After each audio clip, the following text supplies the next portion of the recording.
শান্তি বর্ষিত হোক প্রতিটি হৃদয়ে। এই মুহূর্তে এই ভিডিওটি যে যেখান থেকে দেখছো বা দেখছেন, সবাইকে পবিত্র মাহে রমজানের শুভেচ্ছা।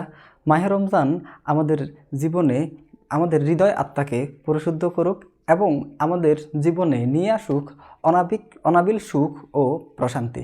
এই মাহে রমজানের সবচেয়ে বেশি যে চাহিদাটা থাকে সেটা হচ্ছে পানি নিয়ে। তো আমরা এই ভিডিওতে পানির কয়েকটা ভৌত অবস্থা নিয়ে পড়াশোনার চেষ্টা করব। তুমি একটা জিনিস খেয়াল করো তো, পানি যখন কঠিন অবস্থায় থাকে, অর্থাৎ পানি যখন এই কঠিন অবস্থায় থাকে তখন সেটা কি হয়? সেটা হয় হলো বরফ, তাই না? এই যে বরফ, এটা কি? এটা একটা পানির ভৌত অবস্থা। পানি যখন ভৌত অবস্থা থাকে তখন সেটা বরফ থাকে। আবার পানি যখন তরল অবস্থায় থাকে, পানি যখন স্বাভাবিক তাপমাত্রায় থাকে, তখন এটা এটা কি হয়? এটা হয় হলো তরল। এটা হয় হলো তরল। এবং এই পানি যখন বাষ্পীয় অবস্থায় থাকে, বাষ্প অবস্থায় বা বায়বীয় অবস্থায় থাকে, তখন সেটাকে বলা হয় বাষ্প। সেটাকে বলা হয় বাষ্প বা জলীয় বাষ্প। বাষ্প বা জলীয় বাষ্প। এই যে বরফ, তরল এবং বাষ্প, এই তিনটাই কিন্তু তিনটাই কিন্তু পানি, বাট এই তিনটা ভিন্ন ভিন্ন পানির তিনটা ভিন্ন ভিন্ন ভৌত অবস্থা। বুঝতে পেরেছো? এখন এই ভিডিওতে আমরা দেখব যে বরফ থেকে কিভাবে পানি হয়, বরফ থেকে তরল এবং তরল থেকে বাষ্প। এই যে তিন ধরনের ভৌত অবস্থাগুলোর পরিবর্তনটা কিভাবে হয় সেটার বৈজ্ঞানিক ব্যাখ্যা আমরা আজকে শিখব। এই কনসেপ্টটা হলো এসএসসি কেমিস্ট্রির। তুমি যদি দ্বিতীয় অধ্যায় দেখো, দ্বিতীয় অধ্যায়ের মধ্যে একটা পরীক্ষা আছে, 6 নং পরীক্ষা, 6 নম্বর একটা পরীক্ষা আছে। এই পরীক্ষার মধ্যে এই পড়াশোনাটা আছে। আবার এটা ফিজিক্সেও কিন্তু আছে। যেমন তুমি এসএসসি ফিজিক্সের 7 নম্বর অধ্যায়ের নাম কি? বস্তুর উপর তাপ ও তাপের প্রভাব। 6 নম্বর অবস্থা বস্তুর উপর তাপ ও তাপের প্রভাব। এই অধ্যায়ের মধ্যে এটা নিয়ে পড়াশোনা আছে। তো এই ভিডিওতে আমরা এটা নিয়ে পড়াশোনা করব। তো এটা নিয়ে পড়াশোনা করার আগে আমাদেরকে কিছু বেসিক জিনিস মনে রাখা লাগবে। সেটা হলো আচ্ছা, বরফ কখন হয়? বরফ আমরা যে পানির কঠিন অবস্থা চিনি, পানির কঠিন অবস্থা কি? বরফ। এখন এই বরফটা কখন হবে? যখন তাপমাত্রা যখন মাইনাসে যায় তখন এটা হয় বরফ। এবং মাইনাস থেকে যখন তাপমাত্রা বাড়ানো হয়, অর্থাৎ -5, -4, -3, এরকম 0, এরকম তাপমাত্রা যখন মাইনাস থেকে ধীরে ধীরে শূন্য হয়ে প্লাসের দিকে যায়, তখন শূন্য হয়, তাপমাত্রা যখন শূন্য 0 ডিগ্রি সেলসিয়াস হয়, বরফ থেকে কি হয়? বরফ থেকে তরল পানি হবে। এই বরফ যে গলেই তো তরল পানি হবে। এখন বরফের তাপমাত্রা যখন 0 ডিগ্রি সেলসিয়াস আসে, তখন এই বরফ গলতে শুরু করে।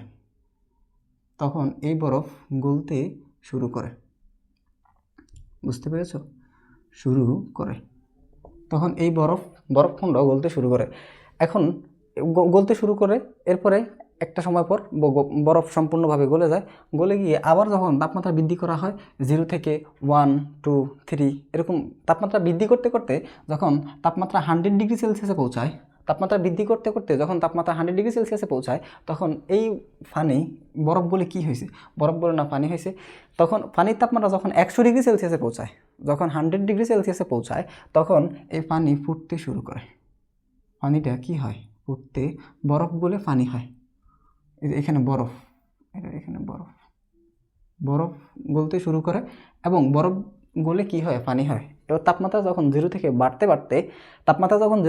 বাড়তে 100 ডিগ্রি সেলসিয়াসে পৌঁছায়, তখন এই পানি ফুটতে শুরু করে, মানে স্ফুটন বা ফুটতে শুরু করে আর কি, বাষ্পে পরিণত হওয়া শুরু করে।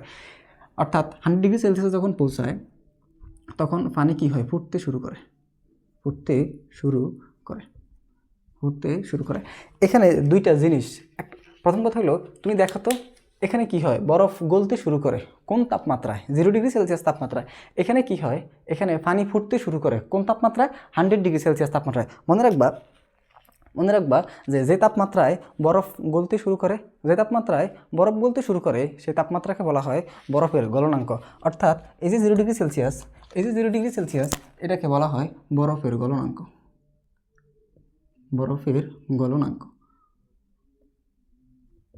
আর এই যে 100 ডিগ্রি সেলসিয়াস, এই 100°C কী হয়? এই 100°C পানি ফুটতে শুরু করে। মনে রাখবা, যে তাপমাত্রায় পানি ফুটতে শুরু করে, যে তাপমাত্রায় পানি ফুটতে শুরু করে তাকে বলা হয় পানির স্ফুটনাঙ্ক। অর্থাৎ এই যে 100°C, এই 100°C হলো পানির স্ফুটনাঙ্ক। এই 100°C হলো পানির স্ফুটনাঙ্ক। বুঝতে পেরেছো? এমসিকিউতে আসে যে পানির স্ফুটনাঙ্ক কত, তখন তুমি 100°C দাগাইবা। অথবা কতেও আসে 1 মার্কের জন্য। 1 মার্কের প্রশ্নগুলোতে আসে এরকম যে বরফের গলনাঙ্ক কত, অথবা নিচের কোনটি বরফের গলনাঙ্ক। আবার এমনও প্রশ্ন আসতে পারে যে পানির স্ফুটনাঙ্ক কত, অথবা নিচের কোনটি পানির স্ফুটনাঙ্ক। বুঝতে পেরেছো? এরকম এই যে মনে রাখবা যে এই যে এখানে কি আছে, গলনাঙ্ক, স্ফুটনাঙ্ক, এই যে আঙ্ক, হ্যাঁ আঙ্ক। তুমি আঙ্ক শব্দটা যে শব্দের পাশে দেখবা সেটাই তাপমাত্রা নির্দেশ করে। তাপমাত্রা এখানে কি আছে, এখানে গলনাঙ্ক, গলনাঙ্ক কি আছে, এটা স্ফুটনাঙ্ক। গলনাঙ্ক, স্ফুটনাঙ্ক। যদি কোনো শব্দের শেষে আঙ্ক থাকে তাহলে সেটা তাপমাত্রা নির্দেশ করে। তুমি হিমাঙ্ক নাম শুনেছ, তুমি স্থিরাঙ্ক নাম শুনেছ, তুমি শিশিরাঙ্ক নাম শুনেছ, হ্যাঁ, এগুলো সব হচ্ছে এক একটা তাপমাত্রা নির্দেশ করে। যদি প্রশ্ন হয় নিচের কোনটি তাপমাত্রা অথবা নিচের কোন চলরাশি দ্বারা তাপমাত্রা নির্দেশ করে, তখন দেখবা যে চলরাশির পাশে, যে চলরাশির সাথে আঙ্ক শব্দটা মেনশন করা আছে, আঙ্ক, আঙ্ক মাঙ্ক, শব্দের শেষে যদি আঙ্ক মাঙ্ক থাকে তাইলেই সেটা তাপমাত্রা নির্দেশ করবে। বুঝতে পেরেছ? এইগুলো হলো কথাবার্তা। এখন যদি এই অংশের দিকে একটু লক্ষ্য করো, দেখো এই অংশে আরেকটা বেসিক নিয়ে একটু যদি আলোচনা করি, তুমি দেখবা, আচ্ছা মাইনাসে কি হয়? আমরা এখানে পড়ছিলাম মাইনাসে বরফ হয়। আমরা এখানে পড়ছিলাম মাইনাসে বরফ হয়। বরফের পরবর্তী ধাপ কি? অবশ্যই তোমাদের বাসায় ফ্রিজ আছে এবং ফ্রিজ থেকে তোমরা বরফ দেখছো, যে বরফকে রেখে দিলে বরফ পানি হয়। এরপরে আবার যদি তাপমাত্রা দেওয়া হয়, তাপ বৃদ্ধি করানো হয়, তাহলে সেই পানি বাষ্পে পরিণত হয়। এবার আমরা বরফ থেকে যাত্রা শুরু করব। বরফ থেকে দেখো মাইনাসে বরফ, যখন তাপমাত্রা মাইনাসে থাকে তখন সেটা হয় বরফ। এবার বরফ থেকে কি হয়? এরপরে বরফ থেকে কি পানি হয়?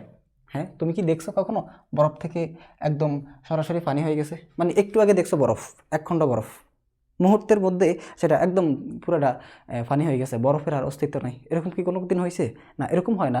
এমন হয় যে বরফ দেখছো, এটা গলতে, যেমন দেখো এটা একটা বরফখণ্ড, সাপোজ মনে করো এটা একটা বরফখণ্ড। এই বরফখণ্ডটা যদি তুমি কোনো একটা পাত্রে রাখো, তাহলে দেখবা যে বরফ গলতে এখানে বরফ প্লাস পানি একসাথে হয়। কখনো এরকম হয় না যে 1 খণ্ড বরফ পাত্রের মধ্যে রাখছো, হুট করে মুহূর্তের মধ্যে এটা পুরোটা পানি হয়ে গেছে, এরকম কখনো হয় না। তার মানে বরফ থেকে ডিরেক্টলি পানিতে যায় না, বরফ থেকে যে পর্যায়ে পৌঁছায় সেটা হচ্ছে বরফ প্লাস পানি, সেটা হচ্ছে বরফ প্লাস পানি। এবং এটা কোন তাপমাত্রায় থাকে? জানো? এটা কোন তাপমাত্রা থাকে? এটা থাকে হচ্ছে 0°C তাপমাত্রা। এটা থাকে হচ্ছে 0°C তাপমাত্রা। অর্থাৎ 0°C তাপমাত্রা এমন একটি তাপমাত্রা যে তাপমাত্রার মধ্যে বরফ এবং পানি একসাথে থাকে, বরফ এবং পানি একসাথে সহাবস্থান করে। এরপরে মনে করো বাসার মধ্যে দেখছো আম্মুরা কি করে, যে ভাত রান্নার সময় বা গরম পানি যখন ফুটায়, বা পানি যখন পানি যখন গরম করে, তখন পানি কি হয়? পানি তাপমাত্রা বাড়তে একটা সময় পর ফুটতে থাকা মানে কি জলীয়বাষ্পে পরিণত হওয়া।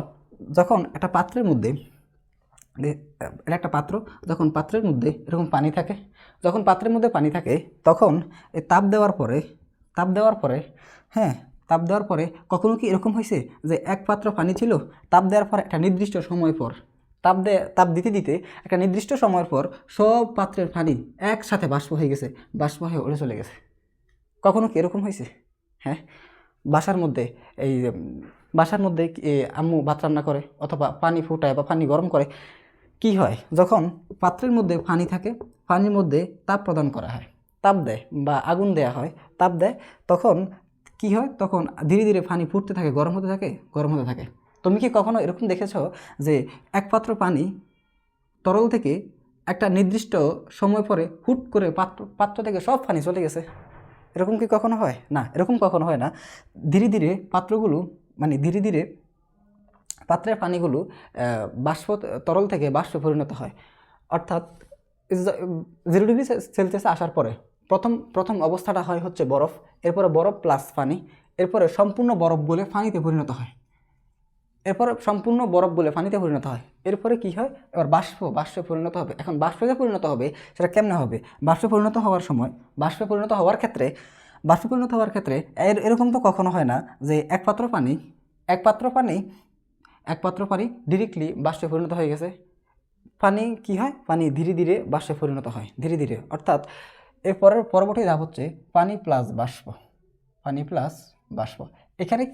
এখানে কিছু পানি থাকে, কিছু বাষ্প থাকে, এখানে কিছু পানি থাকে, কিছু বরফ থাকে, এই তাপমাত্রাটা হচ্ছে 0 ডিগ্রি সেলসিয়াস তাপমাত্রা। আর এখানে পানি থাকে, বাষ্প থাকে। এখানে একবারে বাষ্প হয়ে যায় না, কোনো কিছু একবারে বাষ্প হয়ে যায় না, পানি একবারেই বাষ্প হয়ে যায় না, পানি একবারে হুট করে বরফ থেকে গলে তরলে পরিণত হয়ে যায় না। তো এই তাপমাত্রাটা কত? এই তাপমাত্রাটা হলো 100 ডিগ্রি সেলসিয়াস তাপমাত্রা। এই তাপমাত্রা হলো 100 ডিগ্রি সেলসিয়াস তাপমাত্রা। এরপরে যখন আর একটু সময় যায়, তখন এখানে কি হয়, এখানে পানি সম্পূর্ণ বাষ্পে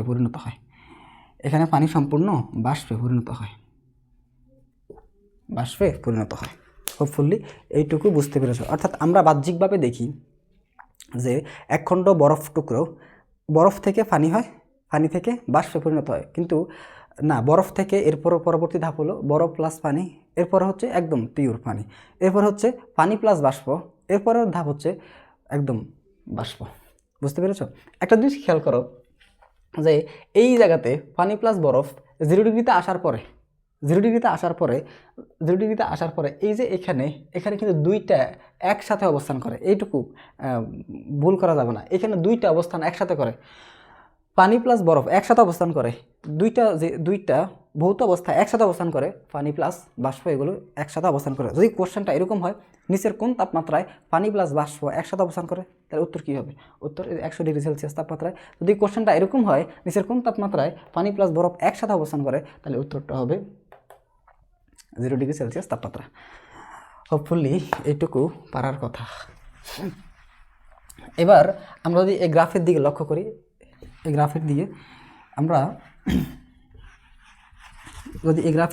করি, দেখো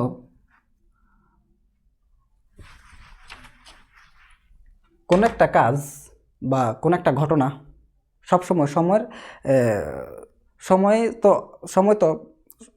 তো চলমান, সময় তো স্থির নাই। তো যে কোনো কাজ বা যে কোনো ঘটনা সময়ের সাথে হয়। হ্যাঁ, তো সময়ের সাথে কোনো একটা কাজ হওয়া বা সময়ের সাথে কোনো কিছু প্রবাহিত হওয়া, সময়ের সাথে কোনো একটা ঘটনা ঘটা, অর্থাৎ সময় যাচ্ছে ওই কাজটাও হচ্ছে, সময় যাচ্ছে ওই ঘটনাটাও ঘটতেছে। এখানে আমি এক পাশে তাপমাত্রা নিলাম, এক পাশে সময় নিলাম। হ্যাঁ, এখানে সময় নিয়ে কোনো কথাবার্তা বলবো না, এখানে আমরা চিন্তা ভাবনা করবো তাপমাত্রা। হ্যাঁ, তো এই যে এখানে মাইনাস থেকে শুরু করলাম, -20 ডিগ্রি। এখানে এই যে গ্রাফের মধ্যে এটা হচ্ছে এক্স অক্ষ এবং এটা হচ্ছে ওয়াই অক্ষ। গ্রাফের মধ্যে দুইটা অক্ষ থাকে, একটাকে বলা হয় ভুজ, আরেকটাকে বলা হয় কোটি। এই যে ভুজকে এক্স অক্ষ দ্বারা প্রকাশ করা হয় এবং কোটিকে ওয়াই অক্ষ দ্বারা প্রকাশ করা হয়। তো এই গ্রাফের এক্স অক্ষে আমি যদি সময়কে প্লট করি, এক্স অক্ষে যদি সময়কে রাখি এবং ওয়াই অক্ষে যদি তাপমাত্রাকে রাখি, তাইলে যদি গ্রাফটা এভাবে শুরু হয় যে এখন মনে কর এবার আমরা একটা বরফ নিয়ে পরীক্ষা করা শুরু করলাম, তখন দেখব যে বরফের তাপমাত্রা যখন একখণ্ড বরফকে বাহিরে আনিয়ে রাখলাম, ফ্রিজ থেকে নামাই বাহিরে আনিয়ে রাখলাম। এখন তো বাহিরে কক্ষ তাপমাত্রা একটা জিনিস। কক্ষ তাপমাত্রা কী জিনিস? কক্ষ তাপমাত্রা হলো একজন টিচার এরকম পড়াইতেছিলেন যে এই যে কক্ষ তাপমাত্রা, কক্ষের মধ্যে যেই তাপমাত্রা তাকে বলা হয় কক্ষ তাপমাত্রা। তো অ্যাকচুয়ালি এরকম না, কক্ষের মধ্যে যেই তাপমাত্রা সেটা কক্ষ তাপমাত্রা না। তো 25 ডিগ্রি সেলসিয়াস তাপমাত্রাকে বলা হয় কক্ষ তাপমাত্রা। এটা মনে রাখবা যে 25 ডিগ্রি সেলসিয়াস তাপমাত্রাকে বলা হয় কক্ষ তাপমাত্রা। এমসিকিউ অথবা এক মার্কের জন্য প্রশ্ন আসতে পারে যে কক্ষ তাপমাত্রা কাকে বলে, অথবা কক্ষ তাপমাত্রা কাকে বলে। তো বলবা যে 25 ডিগ্রি সেলসিয়াস তাপমাত্রাকে বলা হয় কক্ষ তাপমাত্রা। যখন পানিকে কক্ষ তাপমাত্রা রাখা হয় অথবা ফ্রিজ থেকে বাহিরে বের করা হয়, তখন বরফের তাপমাত্রা, যখন একখণ্ড বরফকে ফ্রিজ থেকে বের করা হয়, তখন ফ্রিজের মধ্যে তো মাইনাস তাপমাত্রা থাকে।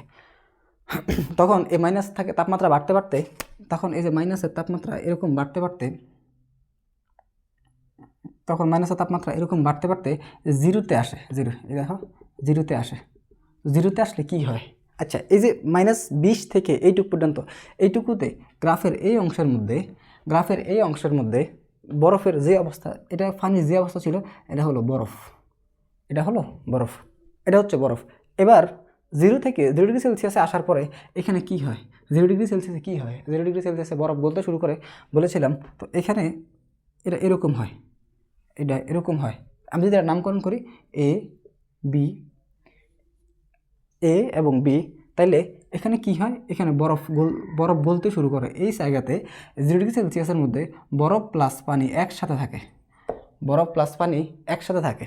এরপরে যখন এই পয়েন্টটাতে আসার পরে সম্পূর্ণ বরফ গলে পানিতে পরিণত হয়, সম্পূর্ণ বরফ গলে পানিতে পরিণত হয়, তখন এখানে আবার তাপমাত্রা যখন বৃদ্ধি করা হয়, সি এবং ডি, সি এবং ডি,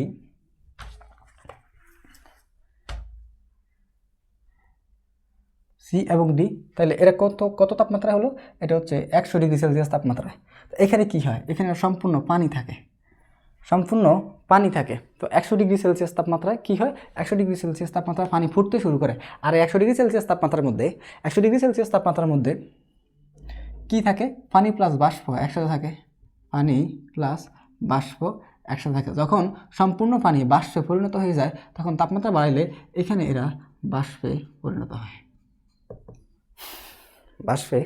হয়, এই হলো টোটাল পড়াশোনা। এখন তাহলে এ আর বি, এ বিতে কী হয়েছিল? এ বিতে কী হয়েছিল? এ বি রেখার মধ্যে বরফ ছিল, এ বি রেখার মধ্যে বরফ ছিল, এবং বিসি রেখার মধ্যে বরফ প্লাস পানি একসাথে ছিল, এবং সিডি রেখার মধ্যে কী হয়েছিল? সিডি রেখার মধ্যে পানি ছিল, পানিতে পরিণত হয়েছে, তরলে পরিণত হয়েছে। এবং ডিই রেখার মধ্যে পানি প্লাস বাষ্প, এবং ই ও এফ, এটা যদি আমি এফ বিন্দু কল্পনা করি, এবং ই এবং এফ রেখাতে হইল শুধু একদম পিওর গ্যাস বা বাষ্প। এই হলো সম্পূর্ণ ঘটনা, এই হলো সম্পূর্ণ পড়াশোনা। তো ঠিক আছে, তোমরা এই জিনিসটা বই থেকে রিডিং পড়বা, নিজে রিডিং পড়বা, এবং কাগজে কলমে প্র্যাকটিস করবা। বিবরণটা লিখতে হবে, পরীক্ষার হলে কিন্তু বিবরণ লিখতে হবে। এই গ্রাফটাও পরীক্ষার হলে খাতায় আঁকতে হবে, বিবরণ লিখতে হবে। তুমি বারবার প্র্যাকটিস করবা। তো ঠিক আছে, ভালো থেকো, সুস্থ থেকো। আর তুমি জানাবা এই অংশটা তোমার কাছে কেমন লাগছে, তোমার কাছে সহজ লাগছে কি না। এরপরে পরবর্তীতে তুমি কোন টপিকের উপরে, তো তোমার কোন টপিক নিয়ে, বইয়ের কোন টপিক নিয়ে পড়তে সমস্যা হয় বা বুঝতে কষ্ট হয়, তুমি আমাকে এই ভিডিওর নিচে কমেন্ট বক্সে জানাবা। আমি তোমাকে সেই অনুযায়ী পড়ানোর চেষ্টা করব। তো ভালো থেকো, সুস্থ থেকো, আল্লাহ হাফেজ।